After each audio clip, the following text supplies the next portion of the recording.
তুমি তো রহিম, তুমি ক্ষমাশীল দয়াময় আল্লাহ।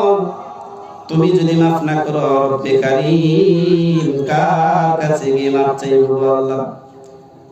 হযরত ওমরের দরবারে গেলাম, ফিরিয়ে দিলেন। আবু বকরের দরবার থেকে ফিরিয়ে দিলেন। হযরত আলীও ফিরিয়ে দিলেন। জনাবে মুহাম্মদুর রাসূলুল্লাহ সাল্লাল্লাহু আলাইহি ওয়াসাল্লামের দরবারে গেলাম, তিনার দরবার থেকে ফিরে আসলাম। রব্বে কারীম, তুমি ছাড়া আমার কোনো মাবুদ নাই গো আল্লাহ। তুমি যদি মাফ না করো আমি কার কাছে গিয়ে মাফ চাইবো? এক পর্যায়ে কান্নাকাটি করতেছে আর তওবা করতেছে, এমন ভাবে তওবা করছে।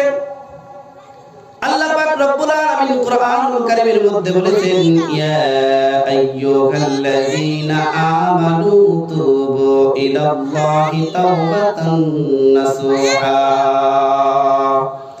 হে ইমানদারগণ, তোমরা তোমার রবের কাছে খাঁটি মনে তওবা করো। এমন তওবা সালাওয়াত রাদিয়াল্লাহু তাআলা আনহু করছেন। আল্লাহর নবীর কাছে একজন ফেরেশতা এসে আল্লাহ পাক রব্বুল আলামিন পাঠিয়ে দিয়েছেন, সুসংবাদ দিয়ে দিয়েছেন যে আল্লাহর নবীর কাছে এসে বলতেছে যে হযরতে সালাবার তওবা আমি আল্লাহ পাক রব্বুল আলামিন কবুল করে